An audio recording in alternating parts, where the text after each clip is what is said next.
this is always this time of the year and in December is always interesting because sometimes the Lord just compels me to speak certain things that are biblically sound and true, and it scares the dickens out of people. People really have a difficult time with what this book truly says, and I finally just settled down with the fact that I was never called to do what everybody else did. I didn't think that way from a boy, and I still don't. And what it does when you are different in the way you perceive, the way you see, people don't necessarily know what to do with you because people want you to pretty much be in the same box. As long as you stay in the same box, they're okay with you. If you ever start to step outside of that, the Lord sent me to Jeremiah. He said, I want you to study Jeremiah. And as I looked at Jeremiah, this man was called really from his teens to be a prophet and really got into it. He was from Anathoth, and he really got into prophecy strong at about age 22. And when he was 57, he still had not seen the kind of life that you would expect a prophet to have. Now, Jeremiah, his prophetic word, he basically was a man, he looked at things from a very simplistic standpoint. He talked about grapes and figs and farming and that type thing. Talked about a girdle that had been marred down by the river. Isaiah would talk about stately things. Isaiah was a politician. He was a statesman, I put it that way. And Ezekiel, he was more mystical. Ezekiel talked about, I saw the wheel in the middle of the wheel. So he talked about deep spiritual things. But Jeremiah just kind of got right down to where things were, and he talked about the reality of where people lived. And the kings, they did not like who he was because he never brought them a good message. He always brought them something that the king said, I hate him, and every time we call him, he tells us something that we don't like to hear. So Jeremiah stayed in a place of not being very popular, but everything he told them happened just like he said. And they did not want to believe it, but in the end, they believed everything Jeremiah told them because everything he told them happened. And everything he told them was something that was negative. Jeremiah didn't tell them anything good until he got down to where he said the Lord is going to write his laws in your heart, put them in your mind. He's going to deal with you differently in the end because the children of Israel just could not hear what God was truly saying. And God was saying, if you'll hear what I truly say, he said, I'll send the blessings on you that'll run you down and overtake you, and you stop being afraid of your family and the system, and I'll bring blessings to you. And what people will do, they'll come follow me because they see the blessings on you. They'll see something different happening with you, and they'll look for me. But the children of Israel, they just wouldn't do that. They were so determined to go the way they wanted to go, and he kept telling them, if you keep doing what you're doing, the king of Babylon is going to annihilate you. And they kept doing what they were doing, and the king of Babylon annihilated them and their families. And then they said, Jeremiah, you were right. We wish we had listened. Jeremiah said, I tried to tell you. I tried to enlighten you on what was coming. And it's the same way today. There is not much difference in the way we think today and the way they thought then. They would get away from Jeremiah because they did not want to hear what Yahweh was asking for. Yahweh was asking for them to live in a different realm. Basically, he was saying, put away your idols and learn how to treat one another. He said, if you do that, he said, I'll make you the head and not the tail. He said, just put away your idols. Stop worshiping stuff that is made out of wood and stone and has no substance to it. He said, just quit that. And see what that did, that caused them to get so entangled with heathen mysticism that when Yahweh was trying to talk to them, they just could not hear, because he was saying, you see, the heathen, what they did, they would let you worship your idols while you still did everything else that you wanted to do. And Yahweh said, don't do this and worship me like this, and I'll give you this. Well, as long as they did what they wanted to do with the idols and the false gods, things seemed to have worked pretty good. But here's the problem. They thought it was working pretty good, but they were not even under a glass ceiling. They were up under a dark ceiling. They thought they had gone as far as they could go in life, but they couldn't see any further. A glass ceiling says you see something else above and you just can't get to it. They had done so much crazy stuff, the ceiling above them had become darkened, and they couldn't see any further, and they thought where they were was as high as they could go. And Yahweh was saying, if you quit that, I'll turn the light on, because there's another whole dimension you're supposed to be in above this. But you tend to want to be deceived by what King of Babylon has shown you. Babylon has said, this is as far as you can go. Now think about it. If the king of Babylon said, this is as far as you can go, and he had taken them captive, then that means the king of Babylon knew some other things that the Babylonians could have that Israel couldn't have. So here they were looking at something that had been created by another man, and they said, this is as far as you can go. And Yahweh was saying, don't believe that. There's something beyond that that belongs to you.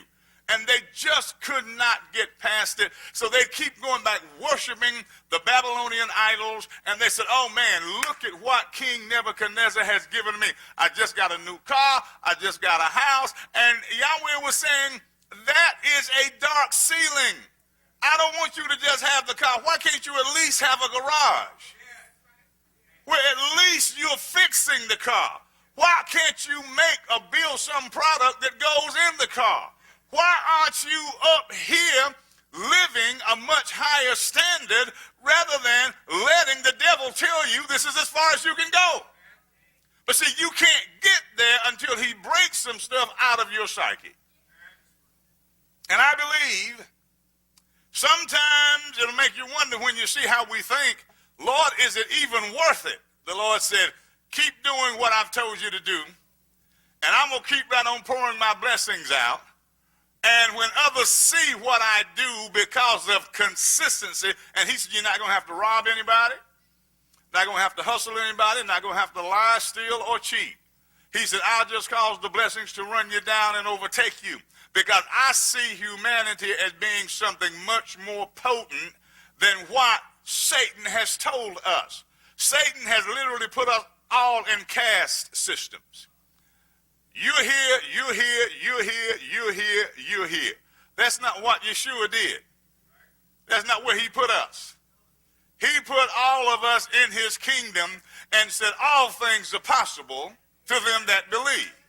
So I'm looking at what his word said. Now, this is what his book said. Now, I got a little strange way of looking at things, but I don't believe that I'm supposed to just try to get what is possible done on this level. I believe there's another dimension that's possible for me.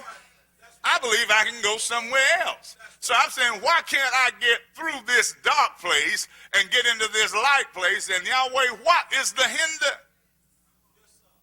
What's stopping me from going there? And he said, well, it's not me. I keep telling you to move forward. But folks, you know, when you're moving forward, that means that sometimes you've got to get yourself out of a mud hole. You got to call a wreck truck. Sometimes you got to get some 2x4s out and put it up under the wheels because you've gotten stuck. But you got to get yourself out of that thing. You cannot stay there and spin your wheels and just sit there and say, well, Lord, there's nothing else I can do. You've got to find some way to get that car out of that mud. And then when you get it out, you got to wash the mud off of it. But see, what we want to do, we'll sit there and just spin our wheels and say, well, Lord, I tried. God said, if the engine still works, the drivetrain is still working, go find some rocks or something, put up under it, figure out a way to get it up and get it out of there. He's saying there's something you got to do. The Lord is not going to come down and get that car out of that stuck place. That is your job because he gave you the keys. You have the keys. He's given you the keys to the kingdom. You got the key to that car. Holy Ghost is not coming down and driving that car out of that mud that you're in. First of all, you drove it in there. Oh, yeah. You drove it in there. If you'd been following the GPS called the Ruach HaKodesh, you wouldn't even have been in that mess. But you weren't listening. You were too busy trying to drive and text, and the GPS was telling you something else. And you drove right up in the muddy mess. And now you're like, Lord, how did I get in there? He said, if you've been paying attention to the GPS, you wouldn't have been in there. But see, here we go. Here we go. And then we blame everybody else for the mess we're in. I don't blame anybody for where I am. It's just me. And I'm going to be mad enough to deal with me and not be chump enough to go complaining about you. I'm going to deal with me. Because it's me that's got to make decisions. I'm through looking at everybody else saying, well, if you hadn't done this, you hadn't done this. Listen, I don't care what you've done to me. You may as well forget it, because what you've done to me is over. It's over. It has no more hold on me. For greater is he that is in me than he that has done something to me. That's right. So you can say what you want. I got the greater one in me. Winning is not an option for me. Winning is the deal. You see, if I make winning an option, that means losing is an option. I don't have either one of them as an option. Winning is the name of the game. It's the end for me. I'm going to win no matter what. If I stay here, I'm going to win. If I leave here, I've won. That's right. And I've got to understand what I need to let happen inside of me. Because this thing is still, it's working, it's real, it's powerful. I see what I've never seen, even in the midst of a world that has gone mad. But the madder it gets, the more it stands the chance of losing its stuff. And since it's going to be throwing its stuff out because it's mad, if I get my car out of the stuck place, get my tractor trailer, I'll be picking up stuff that they're throwing out all along the way. So there's got to be something else that we've got to see to understand how to achieve all these blessed things that the Lord said belong to us. Now, I told you, Israel, they said during the time of the Passover, they said that was when the time that Yahweh revealed to Abraham the future of his people. It was also the time when Abraham entertained heavenly guests. It was the time that Lot escaped Sodom and Gomorrah. It was when the wall of Jericho fell. It was when the cakes of barley rolled into the camp of the Assyrians. It was the time when the handwriting appeared on the wall to Nebuchadnezzar. It was the time when Esther and the Jews had their deliverance. It's the time when the final judgment of Edom came. That was during the Passover. I don't find anywhere where any of these things happen during Easter. They happen during Passover.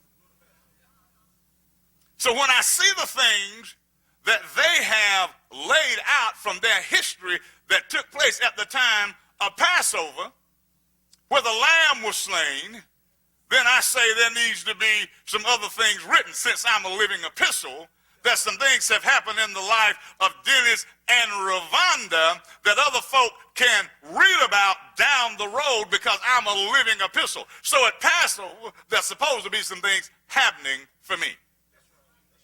Now, if the best you're going to get done is just your children finding a few Easter eggs, I think you can just boil your own eggs at the house. I need something more than that. And go on and do it because you're going to do it anyway. But I'm saying I need something more than that. I need some kind of deliverance. I need for the Lord to come into my camp. I need for the Lord to write on the wall of Nebuchadnezzar and say, you gonna let my boy go. He told Nebuchadnezzar, said, you have been found wanting and weighed in the balance. And this night the kingdom shall be taken from you. So what I'm saying is I'm looking for the kingdom of darkness to get off of me this night. I'm not waiting for next week. I'm saying the kingdom of darkness, Lord, you write on the wall and tell the king of Babylon, who is Satan, that he's got to let me go because I'm coming out from under his oppression. I'm not living up under that because greater is he that's in me than he that's in the world. So this is my time of Passover. You go find your eggs, I'm going to find my deliverance. I'm going to find my healing. I'm going to find my blessing. You see, it's got to be something different, folks. Got to be something different. I'm waiting for suddenly. And suddenly he's going to show up. And when he shows up, he's going to do what we have never seen. I'm waiting for that suddenly moment. He shall suddenly come to his temple. Even the messenger of the covenant. Yes, I delight in him. And I'm waiting on him. And I'm saying, Lord, where are you? Please come quickly, Yeshua. He's saying, you keep trusting, you keep waiting, you keep believing.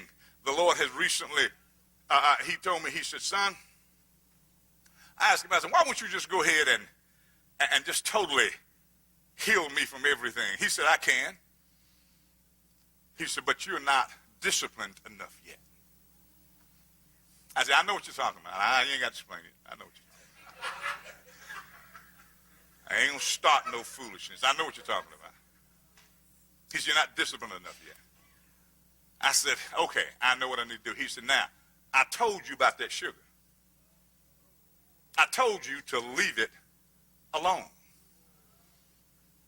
I said, but Lord, you said all things are to be received if they be received with thanksgiving.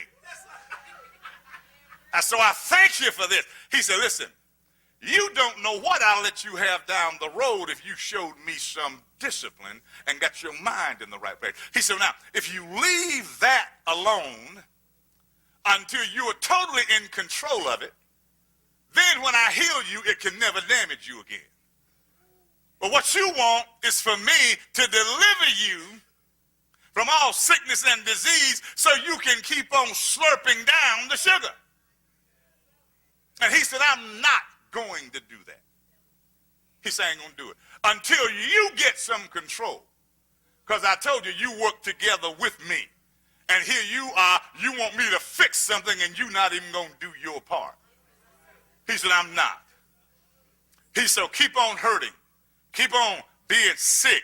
Keep on going through changes. Keep on having to take stuff. He said, that's your choice. Don't put that on me and say, Lord, I don't know why you didn't hear me. He said, I didn't hear you because you were lacking in discipline. I said, well, Lord, you've healed millions of people. He said, yeah, I have. But there were millions of people that hadn't learned what you've learned. He said, to whom much is given, much is required. He said, if you were a dummy, I'd do it. He said, but you've learned, and see, that's some of y'all problems. You need to go to another church. Because I put stuff in your hearing and you don't do it. You go right back to doing what you've been doing before and say, Lord, I don't understand why you won't heal me. He said, I have told you everything up under the sun and you still will not discipline yourself. He said, so no, I'm not going to roll any barley cakes into the camp of the Assyrians. You'll probably want to make cookies out of them. Now, I ain't going to roll nothing up in there.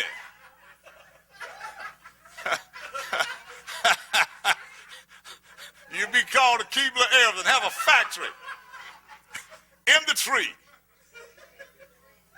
He said, no, you're going to learn some discipline. I thought, Lord, does it have to be this hard? He said, the way of the transgressor is hard. He said, the only people having a hard time are those who keep doing what I told them not to do. The transgressor. Now see, this is not American gospel. This is biblical gospel. American gospel in Laodicean church says do anything you want and just make sure you got good insurance. Have good insurance. But you don't need to have to use it. You have it. But see, if you get right with Yahweh, you can save that money on that insurance. But see, America's got you programmed to say, well, you don't never know. I don't find any of don't never knows in the old covenant. I don't find any of those. In America, you better have it because America's going to feed you enough to make you sick. Anytime you can get a burger, fries, and lose both of them in your car and find them a month later and they still whole, you know that you're being poisoned. Anytime you can find a fry, a French fry in your seat, and it's been there for 2 months, and you attempted to eat it, you know something is wrong when you pull that thing.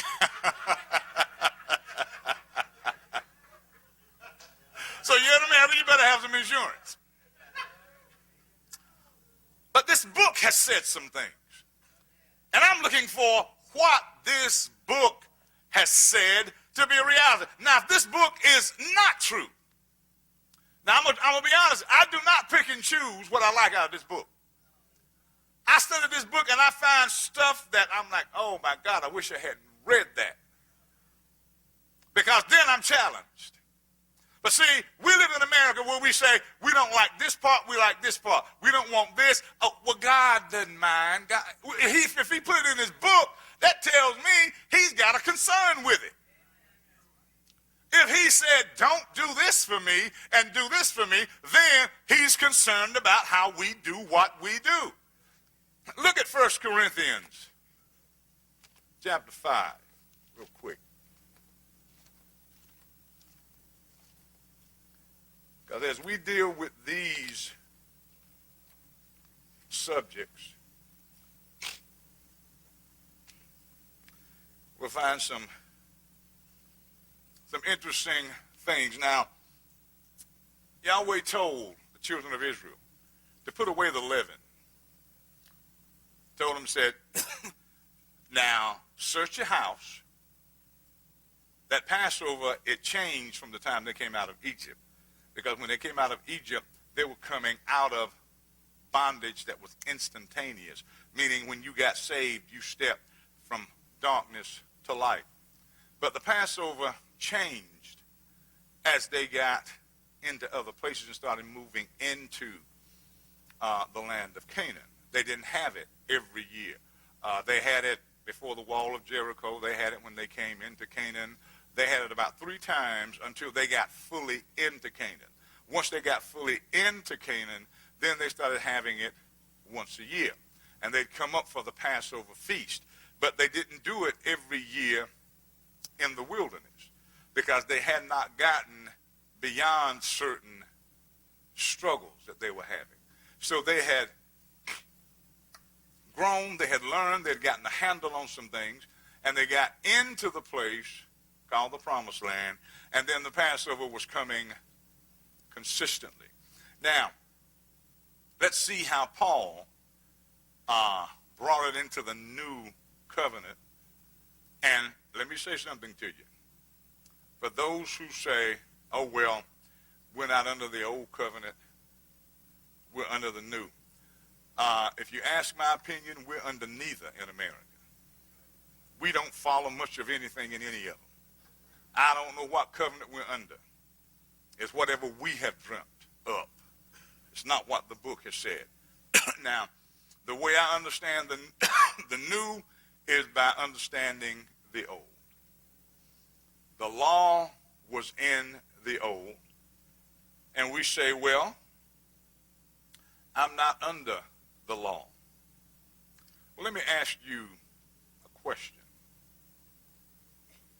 They just recently put in the paper that they were going to leave it up to the discretion of the law enforcement. If you were driving over a mile an hour, they leave it up to them. So they would decide what grace you could have. Because the law will say 55, but if you drive 56, then the grace is up to him or her. Because anything over that, and you don't get a ticket, that's grace. Okay? Now, sometimes, and then, we have for a long time, they said, well, if you weren't driving over 9 miles an hour, they wouldn't bother you. That was grace. Well, now, what kind of grace was it when you were running 75 and didn't get caught? He was somewhere else, wasn't he? And you got away with it. That was grace. Because he wasn't there to see you do that. Well, let me enlighten you. Whether you run 1 mile over the speed limit or 20, the Ruach HaKodesh is there. He sees you. He knows what you're doing. Now, because this is the way we've been programmed in America, that we've got this 9 miles an hour over the speed limit, you think you got 9 miles over the speed limit with God, don't you? You think you can do it because that subconscious programming is there. And you keep doing stuff because God didn't send the lightning bolt and zap you. You say, well, he doesn't mind. So we keep putting things on him because he has given us grace. America has created a greasy, sloppy, slimy kind of grace. Now, I have grace, which means I don't get killed when I break Yahweh's law. That's grace. He doesn't come get me when I break his law. But you know what? I have broken his law. He didn't get me